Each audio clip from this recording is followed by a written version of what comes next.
Daily reading of the Harvard Classics, January 23rd, Pascal's The Art of Persuasion.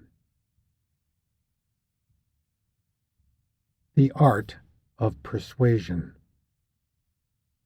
The art of persuasion has a necessary relation to the manner in which men are led to consent to that which is proposed to them, and to the conditions of things which it is sought to make them believe. No one is ignorant that there are two avenues by which opinions are received into the soul, which are its two principal powers, the understanding and the will. The more natural is that of the understanding, for we should never consent to any but demonstrated truths, but the more common, though the one contrary to nature, is that of the will, for all men are almost led to believe not of proof, but by attraction. This way is base, ignoble, and irrelevant. Everyone, therefore, disavows it. Each one professes to believe and even to love nothing but what he knows to be worthy of belief and love. I do not speak here of divine truths, which I shall take care not to comprise under the art of persuasion, because they are infinitely superior to nature. God alone can place them in the soul and in such a way as it pleases him. I know that he has desired that they should enter from the heart into the mind, and not from the mind into the heart, to humiliate that proud power of reasoning that pretends to the right to be the judge of the things that the will chooses, and to cure this infirm will, which is wholly corrupted by its filthy attachments. And thence it comes that whilst in speaking of human things, we say that it is necessary to know them before we can love them, which has passed into a proverb. Footnote 1. The saints, on the contrary, say in speaking of divine things that it is necessary to love them in order to know them, and that we only enter truth through charity, from which they have made one of their most useful maxims, from which it appears that God has established this supernatural order, which is directly contrary to the order that should be natural to men in natural things. They have nevertheless corrupted this order by making of profane things what they should make of holy things, because in fact we believe scarcely anything except that which pleases us. And thence comes the aversion which we have to consenting to the truths of the Christian religion that are opposed to our pleasures. Tell us of pleasant things, and we will hearken to you, said the Jews to Moses, as if the agreeableness of a thing should regulate belief. And it is to punish this disorder by an order which is conformed to him, that God only pours out his light into the mind after having subdued the rebellion of the will by an altogether heavenly gentleness which charms and wins it. I speak, therefore, only to the truths within our reach, and it is of them that I say that the mind and the heart are as doors by which they are received into the soul, but that very few enter by the mind, whilst they are brought in crowds by the rash caprices of the will without the counsel of the reason. These powers have each their principles and their mainsprings of action. Those of the mind are truths which are natural and known to all the world, as that the whole is greater than its part, besides several particular maxims that are received by some and not by others, but which as soon as they are admitted are as powerful, although false, in carrying away belief as those the most true. Those of the will are certain desires natural and common to all mankind, as the desire of being happy, which no one can avoid having besides several particular objects which each one follows in order to attain, and which, having the power to please us, are as powerful, although pernicious in fact, in causing the will to act, as though they made its veritable happiness. So much for that which regards the powers that lead us to consent. But as for the qualities of things which should persuade us, they are very different. Some are drawn by a necessary consequence from common principles and admitted truths.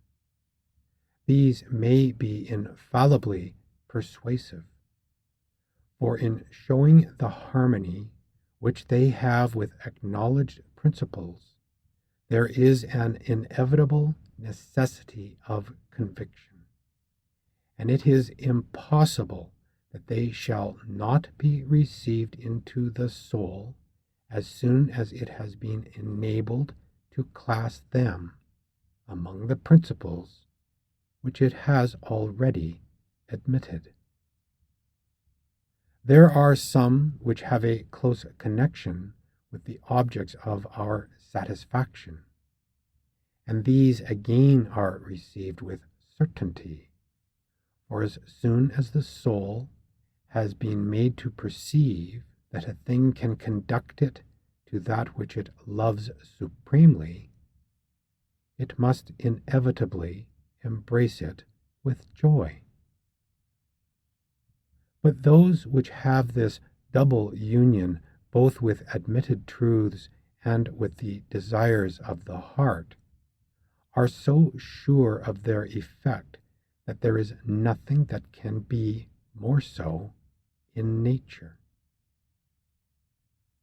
As, on the contrary, that which does not accord either with our belief or with our pleasures is importunate, false, and absolutely alien to us. In all these positions there is no room for doubt. But there are some wherein the things which it is sought to make us believe are well established upon truths which are known, but which are at the same time contrary to the pleasures that interest us most. And these are in great danger of showing, by an experience which is only too common, what I said at the beginning, that this imperious soul, which boasted of acting only by reason, follows by a rash and shameful choice the desires of a corrupt will, whatever resistance may be opposed to it by the too enlightened mind. Then it is that a doubtful balance is made between truth and pleasure, and that the knowledge of the one and the feeling of the other stir up a combat, the success of which is very uncertain, since, in order to judge of it, it would be necessary to know all that passes in the innermost spirit of the man, of which the man himself is scarcely ever conscious. It appears from this that whatever it may be of which we wish to persuade men, it is necessary to have regard to the person whom we wish to persuade, of whom we must know the mind and the heart, what principles he acknowledges, what things he loves, and then observe in the thing in question what affinity it has with the acknowledged principles, or with the objects so delightful by the pleasure which they give him. So that the art of persuasion consists as much in that of pleasing as in that of convincing, so much more are men governed by caprice than by reason. Now, of these two methods, the one of convincing, the other of pleasing, I shall only give here the rules of the first, and this in case we have granted the principles and remain firm in avowing them. Otherwise, I do not know whether there could be an art for adapting proofs to the inconstancy of our caprices. But the manner of pleasing is incomparably more difficult, more subtle, more useful, and more admirable. Therefore, if I do not treat of it, it is because I am not capable of it, and I feel myself so far disproportionate to the task that I believe the thing absolutely impossible.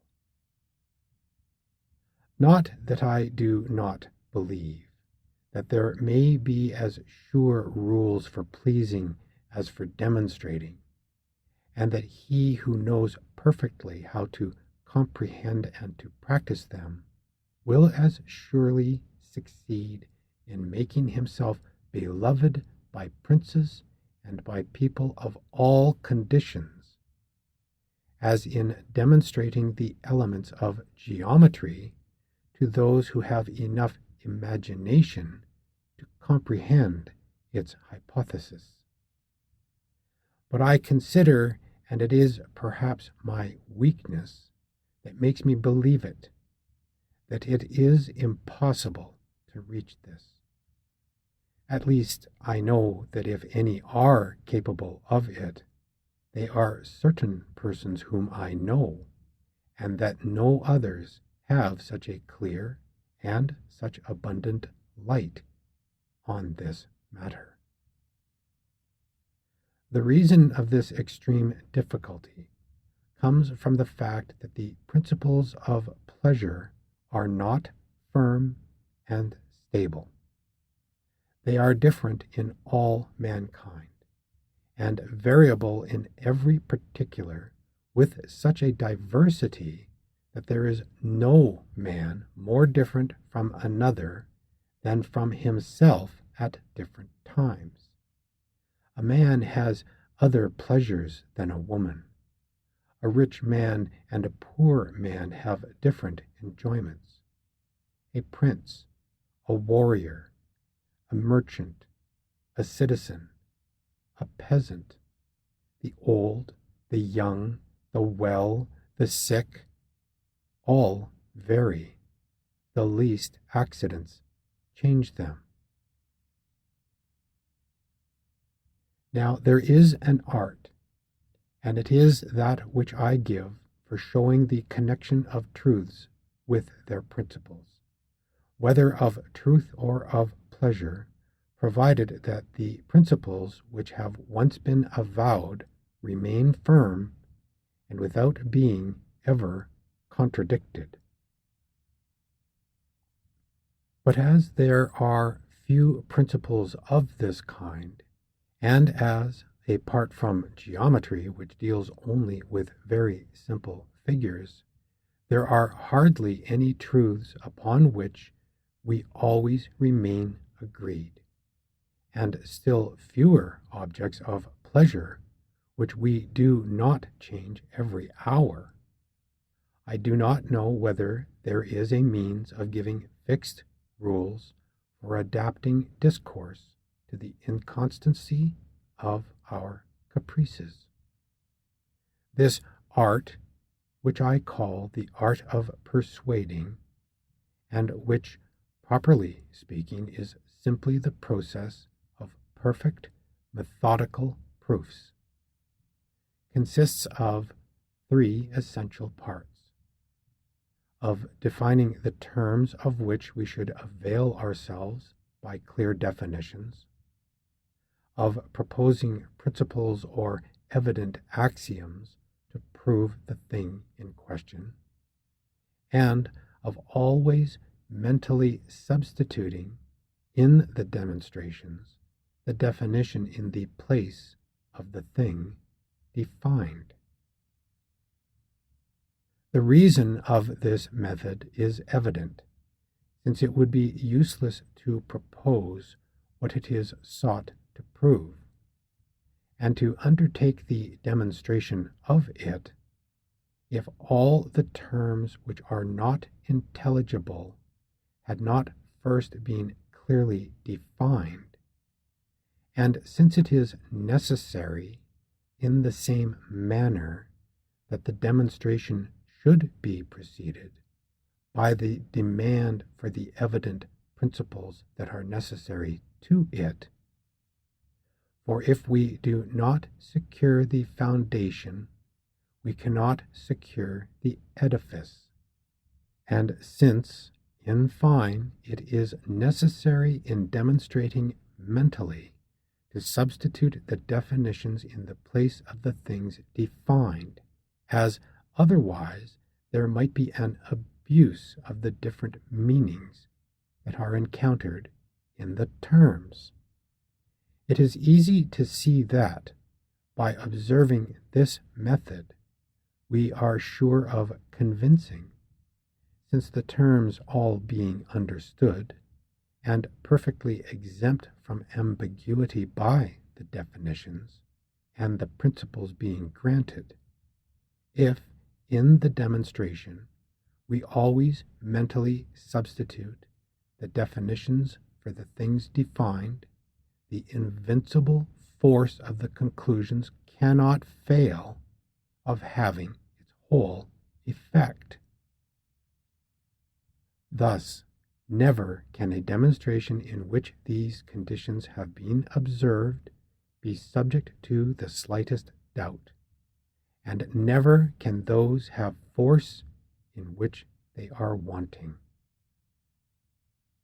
It is, therefore, of great importance to comprehend and to possess them, and hence to render the thing easier and more practicable.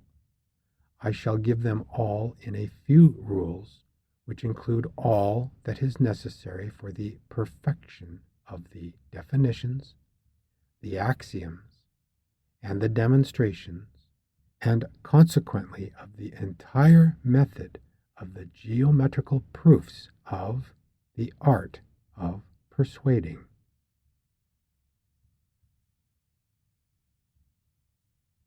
Rules for definitions. 1. not to undertake to define any of the things so well known of themselves that clearer terms cannot be had to explain them. 2. Not to leave any terms that are at all obscure or ambiguous without definition. 3. Not to employ in the definition of terms any words but such as are perfectly known or already explained. Rules for axioms. 1. Not to omit any necessary principle without asking whether it is admitted, however clear and evident it may be.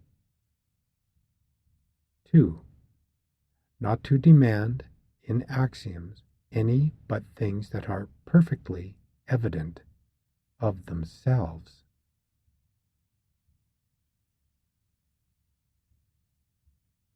Rules for demonstrations. 1. Not to undertake to demonstrate anything that is so evident of itself that nothing can be given that is clearer to prove it. 2. To prove all propositions at all obscure, and to employ in their proof only very evident maxims or propositions already admitted or demonstrated. 3. To always mentally substitute definitions in the place of things defined, in order not to be misled by the ambiguity of terms which have been restricted by definitions. These 8 rules contain all the precepts for solid and immutable proofs, 3 of which are not absolutely necessary and may be neglected without error, while it is difficult and almost impossible to observe them always exactly, although it is more accurate to do so as far as possible. These are the 3 first of each of the divisions. For definitions, not to define any terms that are perfectly known. For axioms, not to omit to require any axioms perfectly evident and simple. For demonstrations, not to demonstrate any things well known of themselves. For it is unquestionable that it is no great error to define and clearly explain things, although very clear of themselves, nor to omit to require in advance axioms which cannot be refused in the place where they are necessary, nor lastly to prove positions that would be admitted without proof. But the 5 other rules are of absolute necessity and cannot be dispensed with without essential defect and often without error. And for this reason I shall recapitulate them here in detail. Rules necessary for definitions. Not to leave any terms at all obscure or ambiguous without definition. Not to employ in definitions any but terms perfectly known or already explained. Rule necessary for axioms. Not to demand in axioms any but things perfectly evident. Rules necessary for demonstrations. To prove all propositions and to employ nothing for their proof but axioms fully evident of themselves, or propositions already demonstrated or admitted. Never to take advantage of the ambiguity of terms by failing mentally to substitute definitions that restrict and explain them. These 5 rules form all that is necessary to render proofs convincing, immutable, and to say all geometrical. And the 8 rules together render them still more perfect.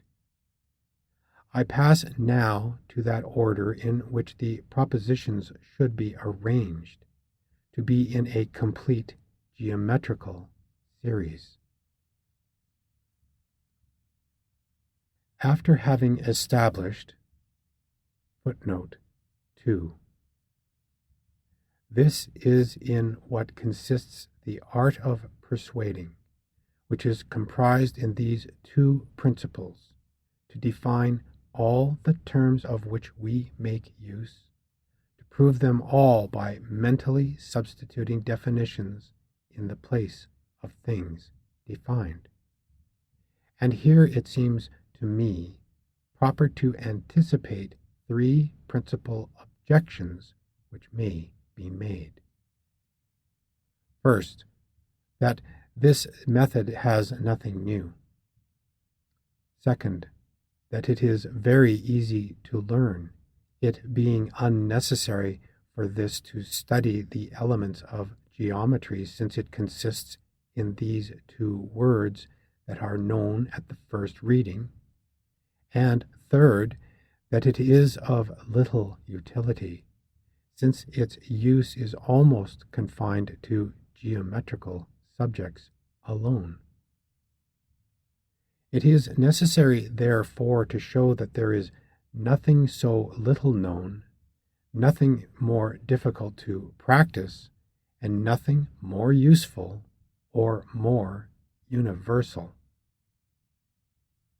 As to the first objection, that these rules are common in the world, that it is necessary to define everything and to prove everything, and that logicians themselves have placed them among the principles of their art, I would that the thing were true, and that it were so well known that I should not have the trouble of tracing with so much care the source of all the defects of reasonings, which are truly so common.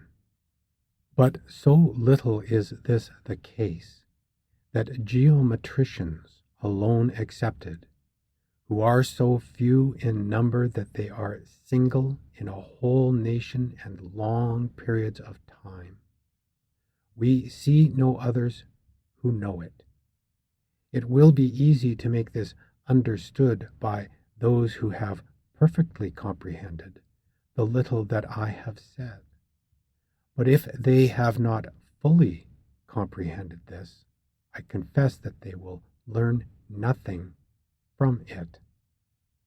But if they have entered into the spirit of these rules, and if the rules have made sufficient impression on them to become rooted and established in their minds, they will feel how much difference there is between what is said here and what a few logicians may perhaps have written by chance, approximating to it in a few passages of their works. Those who have the spirit of discernment know how much difference there is between 2 similar words, according to their position and the circumstances that accompany them. Will it be maintained, indeed, that 2 persons who have read the same book and learned it by heart have a like acquaintance with it, if the one comprehends it in such a manner that he knows all its principles, the force of its conclusions, the answers to the objections that may be made to it, and the whole economy of the work, while to the other these are but dead letters and seeds, which, although like those which have produced such fruitful trees, remain dry and unproductive in the sterile mind that has received them in vain.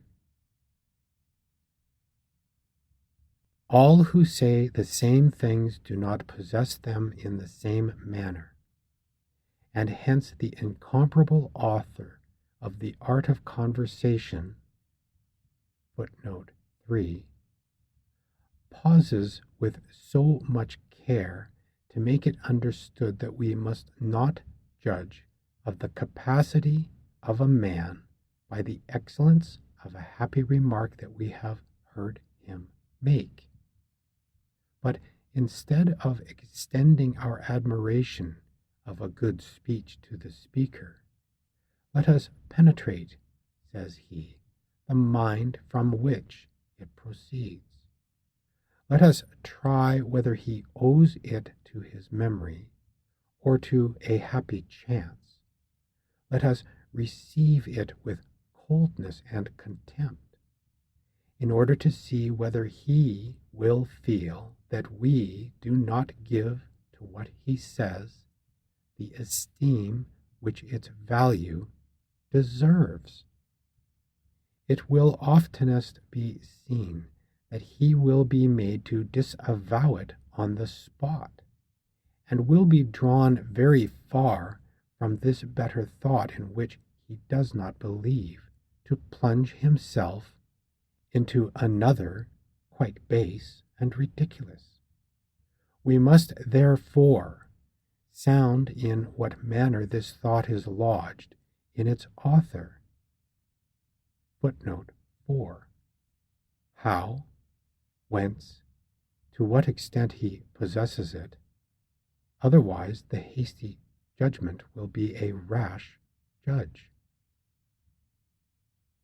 I would inquire of reasonable persons whether this principle, matter is naturally wholly incapable of thought, and this other, I think, therefore I am, are in fact the same in the mind of Descartes and in that of St. Augustine, who said the same thing 1,200 years before.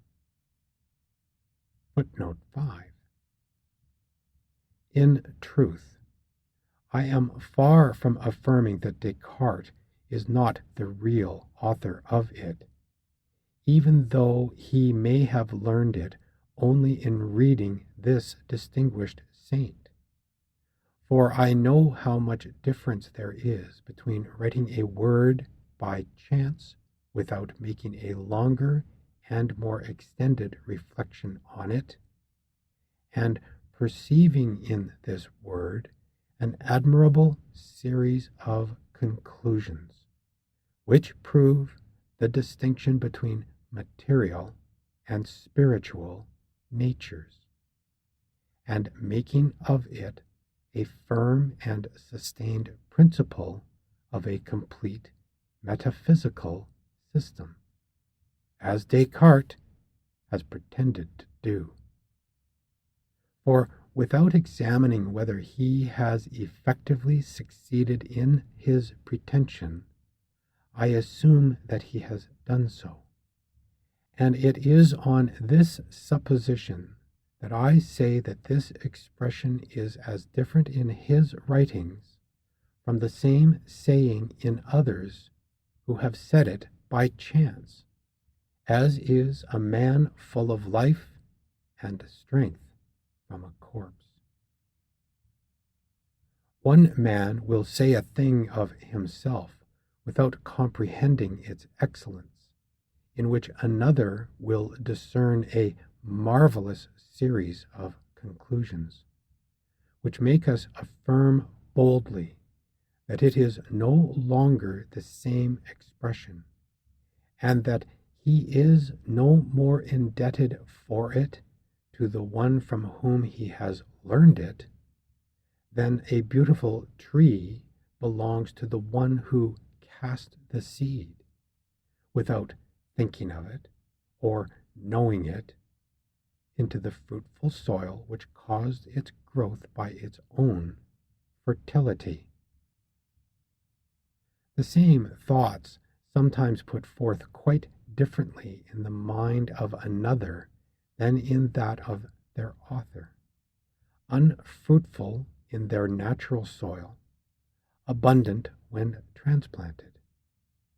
But it much oftener happens that a good mind itself makes its own thoughts produce all the fruit of which they are capable, and that afterwards others, having heard, then admired, borrow them and adorn themselves with them, but without knowing their excellence.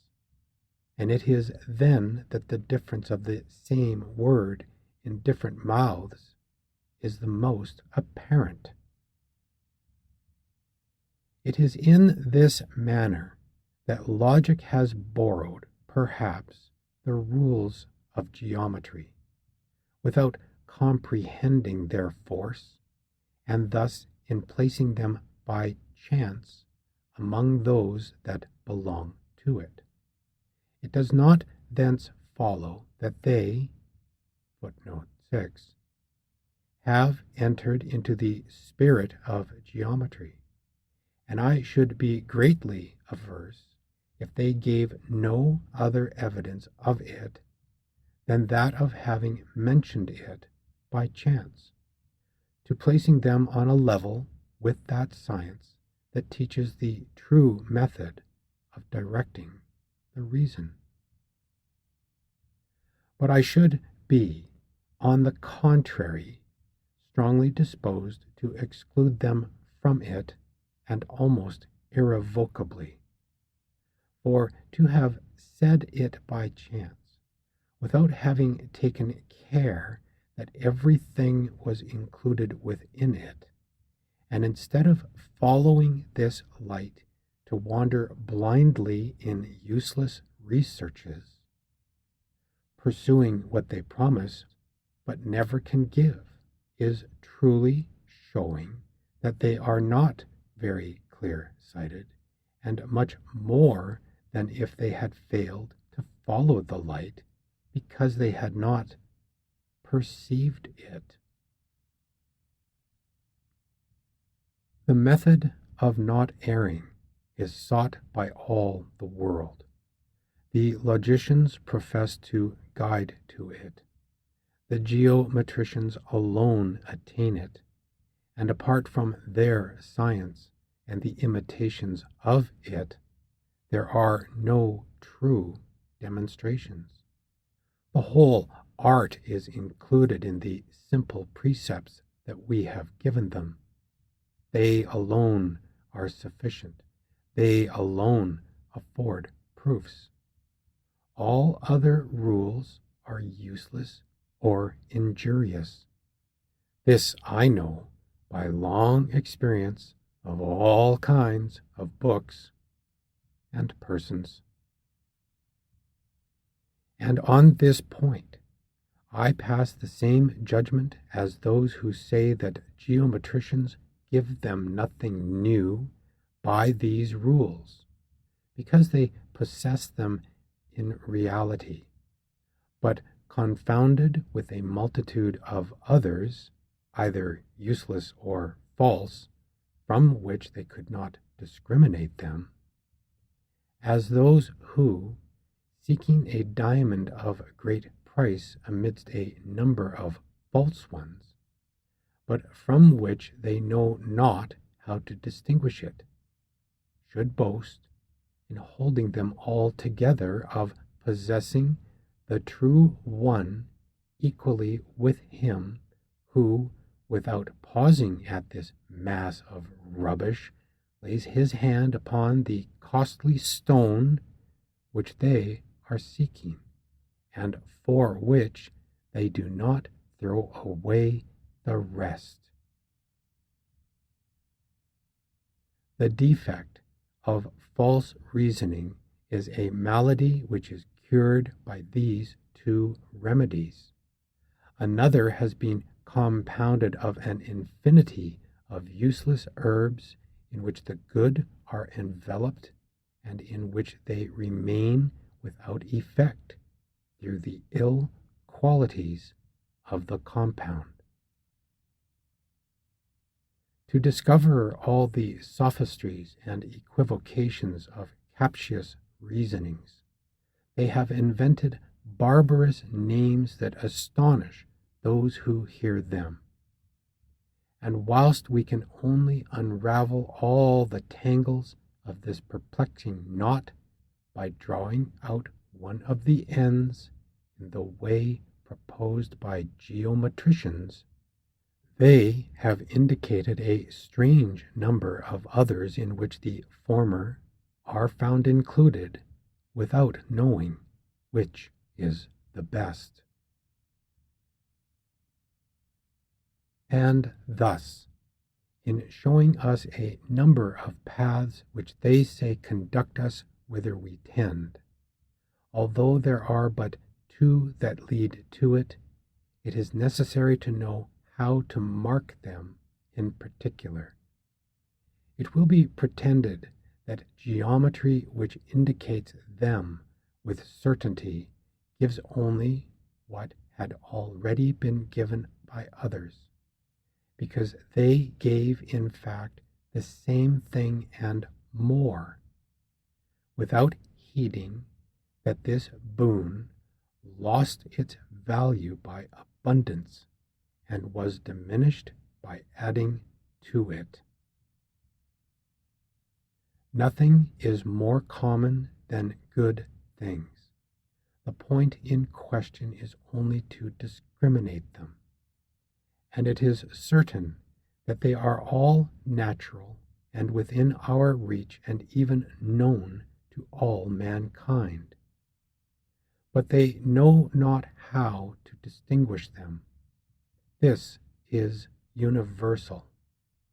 It is not among extraordinary and fantastic things that excellence is to be found, of whatever kind it may be. We rise to attain it and become removed from it. It is oftenest necessary to stoop for it. The best books are those which those who read them believe they themselves could have written. Nature, which alone is good, is wholly familiar and common. I make no doubt, therefore, that these rules, being the true ones, are simple, artless, and natural, as in fact they are. It is not Barbara and Barralipton that constitutes reasoning. The mind must not be forced. Artificial and constrained manners fill it with foolish presumption.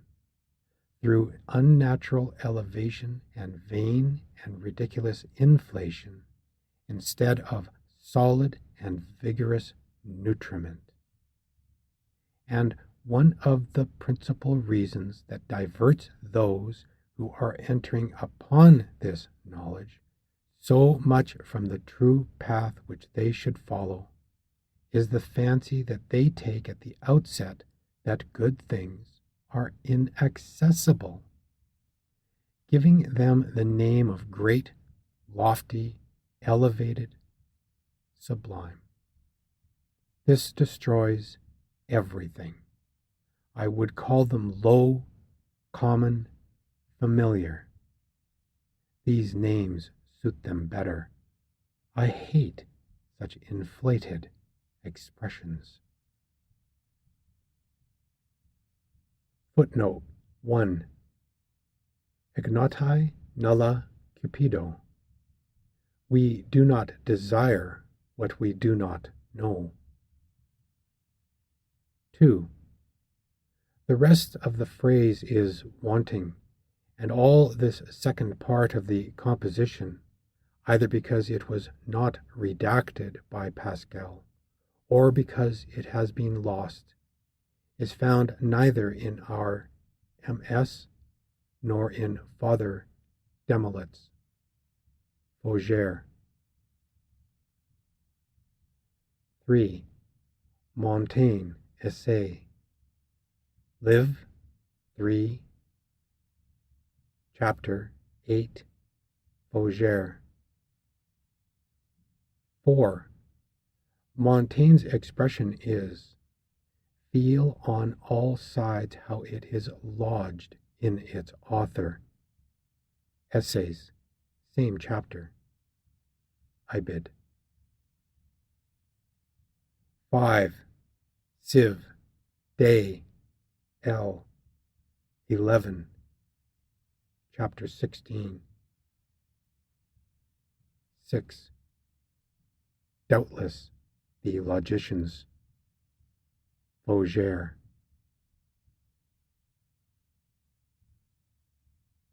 End of Daily Reading of the Harvard Classics, January 23rd.